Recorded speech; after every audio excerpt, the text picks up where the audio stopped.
નમસ્કાર વિદ્યાર્થી મિત્રો આપણે અગાઉના વિડીયોમાં દશાંશ સંખ્યાઓના ગુણાકાર અને ભાગાકાર વિશે માહિતી મેળવી હતી। આજે આપણે દશાંશ સંખ્યાઓના ભાગાકાર શીખીશું, પરંતુ કેવા તો કે દશાંશ ચિહ્ન દૂર કરી અને કેવી રીતે ભાગાકાર કરાય છે એ આપણે શીખીશું।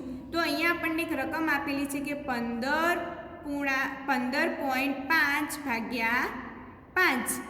અહીંયા આપણને 15 પછી શું આપેલું છે તો દશાંશ ચિહ્ન આપેલું છે, અને આ દશાંશ ચિહ્નને દૂર કરી અને આપણે કેવી રીતે ભાગાકાર કરીએ એ સમજીએ। તો ચલો, અહીંયા 15.5 ભાગ્યા 5 છે। તો સૌથી પહેલાં જ્યારે આવા દશાંશ ચિહ્નવાળા એક્ઝામ્પલ આવે ત્યારે શું કરવાનું, તો સૌથી પહેલાં આ દશાંશ ચિહ્નને દૂર કરવાનું। તો દશાંશ ચિહ્ન કેવી રીતે દૂર કરીશું, તો અહીંયા સંખ્યા જોવાની। તો એક સંખ્યા પછી તરત જ દશાંશ ચિહ્ન છે, તો દશાંશ ચિહ્ન દૂર કરીએ તો છેદમાં કેટલા મૂકીએ, તો જેટલી સંખ્યા પછી દશાંશ ચિહ્ન હોય એટલા છેદમાં મૂકવાના। જો એક સંખ્યા પછી દશાંશ ચિહ્ન હોય તો છેદમાં 10 મૂકીશું, બે સંખ્યા પછી દશાંશ ચિહ્ન હોય તો છેદમાં 100 મૂકીશું, અને ત્રણ સંખ્યા પછી દશાંશ ચિહ્ન હોય તો છેદમાં 1000 મૂકીશું। અહીંયા એક સંખ્યા પછી દશાંશ ચિહ્ન છે તો છેદમાં કેટલા આવશે, તો 10।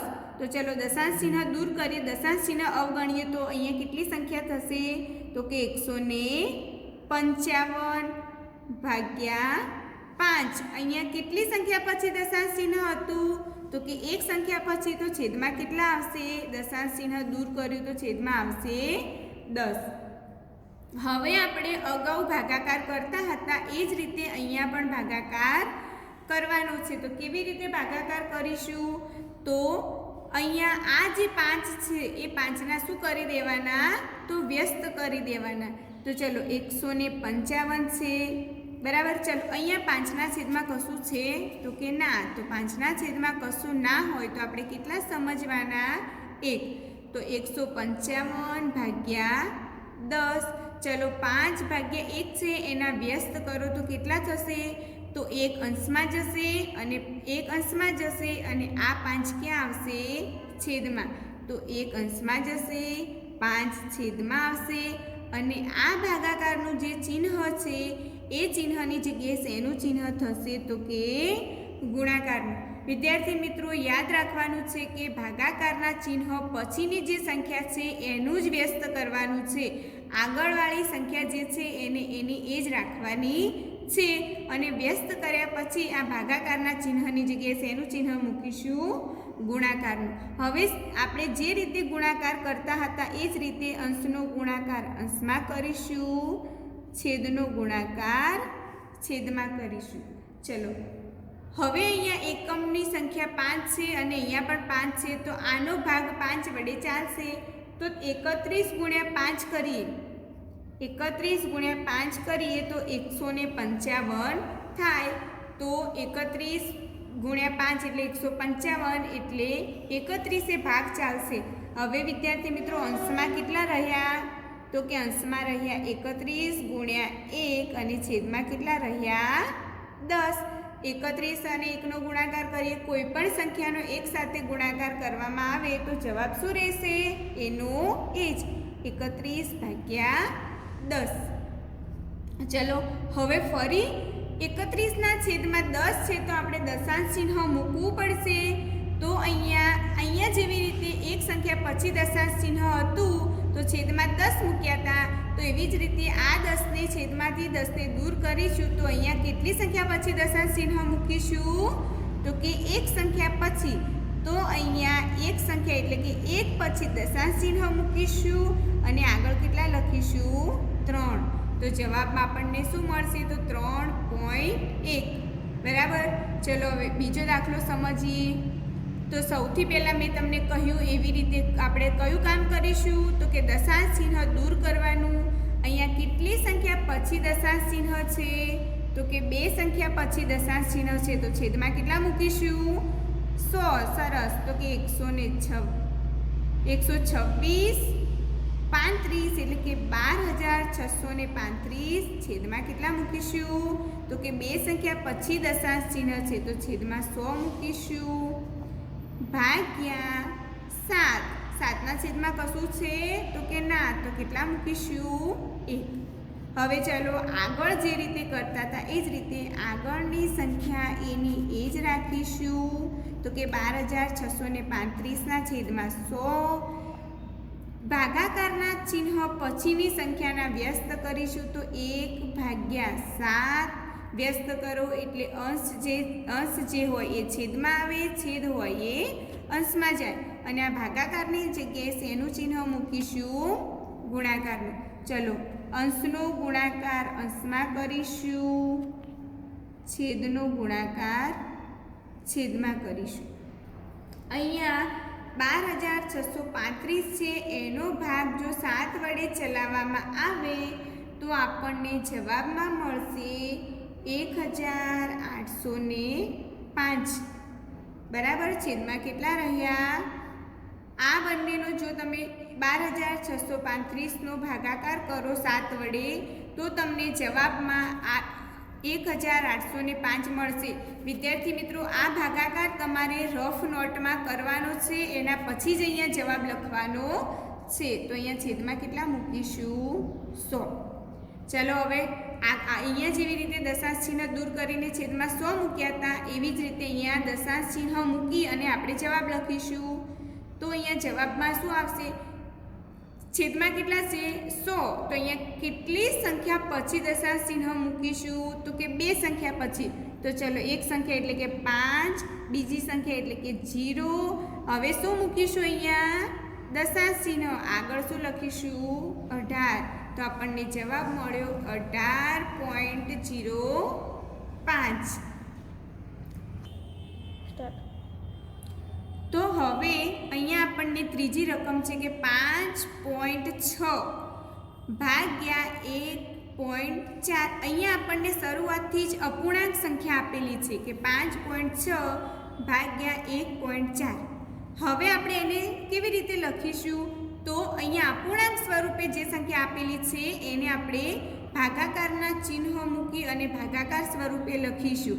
તો ચલો અહીંયા 5.6 અહીંયા ભાગાકાર 5.6 ભાગ્યા 1.4 છે. તો આ ભાગાકાર જે છે એને આપણે ભાગાકાર સ્વરૂપે લખીશું. તો 5.6 ભાગ્યા 1.4. બરાબર. હવે અહીંયા બંને સંખ્યામાં દશાંશ ચિહ્ન છે. તો સૌથી પહેલાં આપણે શું કરીશું? તો દશાંશ ચિહ્ન દૂર કરી અને છેદમાં જે આવતું હોય એ મૂકીશું. અહીંયા 5.6 છે, તો કેટલી સંખ્યા પછી દશાંશ ચિહ્ન છે? તો કે એક સંખ્યા પછી દશાંશ ચિહ્ન છે. તો છેદમાં કેટલા મૂકીશું? તો 56 ભાગ્યા 10. અહીંયા ભાગાકારનું ચિહ્ન મૂકીશું. અહીંયા 14 છે એટલે સોરી 1.4 છે, તો એક સંખ્યા પછી દશાંશ ચિહ્ન છે, તો છેદમાં કેટલા મૂકીશું? તો 14 ભાગ્યા 10.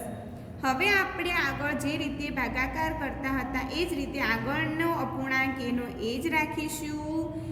ભાગાકારના ચિહ્ન પછીના અપૂર્ણાંકનો વ્યસ્ત કરીશું એટલે છેદ એ અંશમાં જશે. તો 10 અને અંશ એ ક્યાં આવશે? તો છેદમાં. તો 10 ભાગ્યા 14. ભાગાકારની જગ્યાએ શેનું ચિહ્ન મૂકીશું? તો કે ગુણાકારનું. ચલો હવે અંશનો ગુણાકાર અંશમાં કરીશું. તો 56 ગુણ્યા 10. છેદનો ગુણાકાર છેદમાં કરીશું. તો 10 ગુણ્યા 14. હવે ગુણાકાર હોય અને અંશ અને છેદ સમાન હોય તો શું થશે? દૂર થશે. તો અહીંયા અંશમાં 10 છે અને છેદમાં પણ 10 છે, તો બંને શું થશે? દૂર થશે. હવે વિદ્યાર્થી મિત્રો 14ના ઘડિયામાં 56 આવે? તો કે હા. તો કે 14 ચોક 56. તો 14 ચોક 56. તો જવાબ અહીંયા અંશમાં કેટલા છે? 4. છેદમાં કશું છે? તો કે ના. તો અહીંયા કશું મૂકવાની જરૂર ખરા? તો ના. તો આપણને જવાબમાં શું મળ્યું? તો કે 5.6 ભાગ્યા 1.4. આનો જવાબ આપણને કેટલો મળ્યો? તો કે 4. ચલો હવે વધુ પ્રેક્ટિસ માટે એક બીજો એક્ઝામ્પલ સમજીએ. અહીંયા આપણને રકમ આપેલી છે કે 35.7 ભાગ્યા 3. સૌથી પહેલાં દશાંશ ચિહ્ન દૂર કરો. તો 357. અહીંયા 7 પછી દશાંશ ચિહ્ન છે, તો એક સંખ્યા પછી દશાંશ ચિહ્ન હોય તો છેદમાં 10 મૂકીશું ભાગ્યા 3ના છેદમાં 1. જ્યારે કશું ના હોય તો છેદમાં 1 મૂકી દેવાનું. એટલા માટે આપણને ભાગાકાર કે ગુણાકાર કરવામાં સરળતા રહે. તો હવે અહીંયા 357 ભાગ્યા 10 છે તો આગળનો અપૂર્ણાંક એનો એ જ રાખીશું. તો 357 ભાગ્યા 10.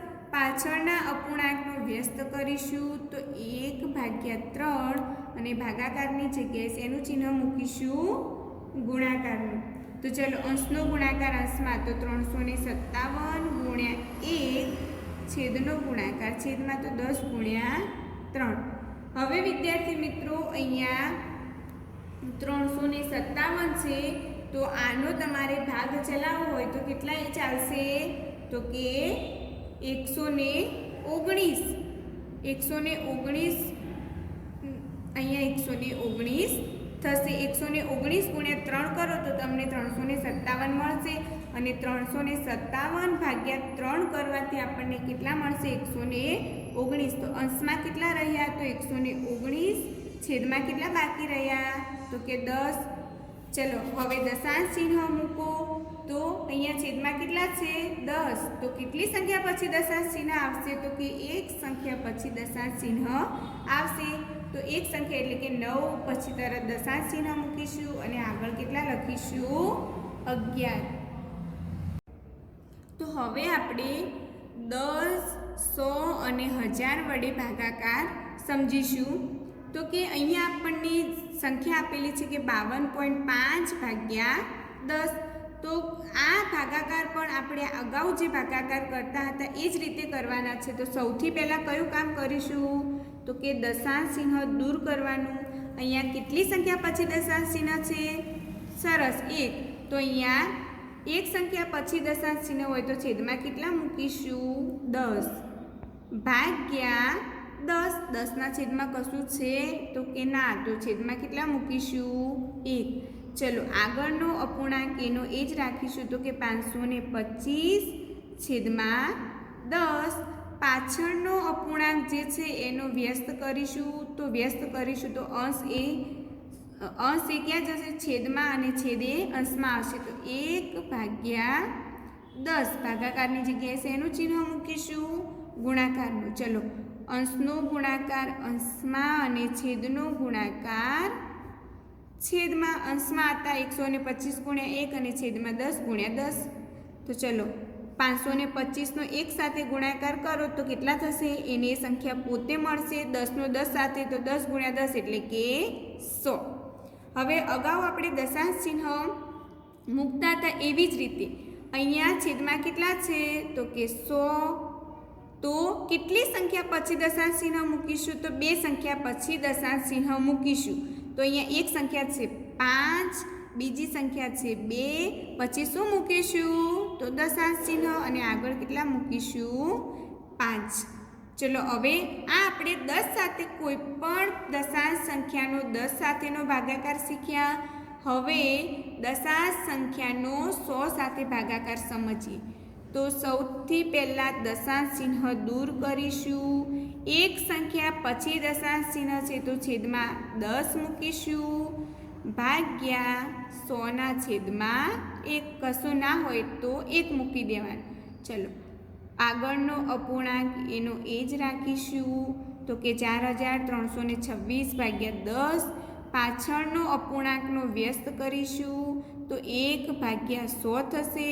ભાગાકારની જગ્યાએ ગુણાકારનું ચિહ્ન. ચલો અંશનો ગુણાકાર અંશમાં કરીશું, છેદનો ગુણાકાર છેદમાં કરીશું. કેટલા થશે? તો કોઈ પણ સંખ્યાનો ભાગાકાર કરીએ ગુણાકાર એક સાથે કરવામાં આવે તો જવાબ એની એ સંખ્યા મળશે. 100નો 10 સાથે ભાગાકાર કરીએ તો કેટલા મળશે? 1000. બરાબર. ચલો હવે દશાંશ ચિહ્ન મૂકવાનું છે. તો કે 4326ના છેદમાં કેટલા છે? 1000. કેટલા જીરો છે? 3 જીરો.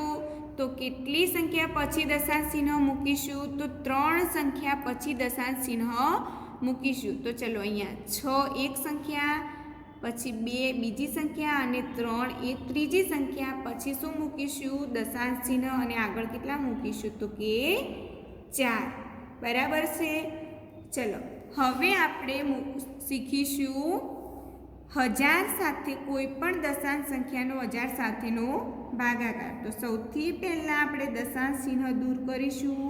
તો કેટલી સંખ્યા પછી દશાંશ ચિહ્ન છે? તો કે 2 સંખ્યા પછી. તો 2 સંખ્યા પછી દશાંશ ચિહ્ન હોય તો છેદમાં કેટલા મૂકીશું? 100. 1000ના છેદમાં કેટલા મૂકીશું? 1. હવે આગળનો અપૂર્ણાંક એનો એ જ રાખીશું અને અહીંયા શું કરીશું? તો પાછળના અપૂર્ણાંકનો વ્યસ્ત. તો 1/1000 ભાગાકારની જગ્યાએ ગુણાકારનું ચિહ્ન મૂકીશું. તો અંશનો ગુણાકાર અંશમાં કરીશું, છેદનો ગુણાકાર છેદમાં કરીશું.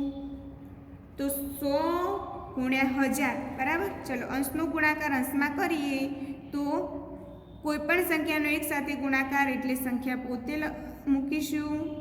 હવે એક પછી કેટલા 0 છે? તો 1 2 3 4 5. તો લખી દઈએ.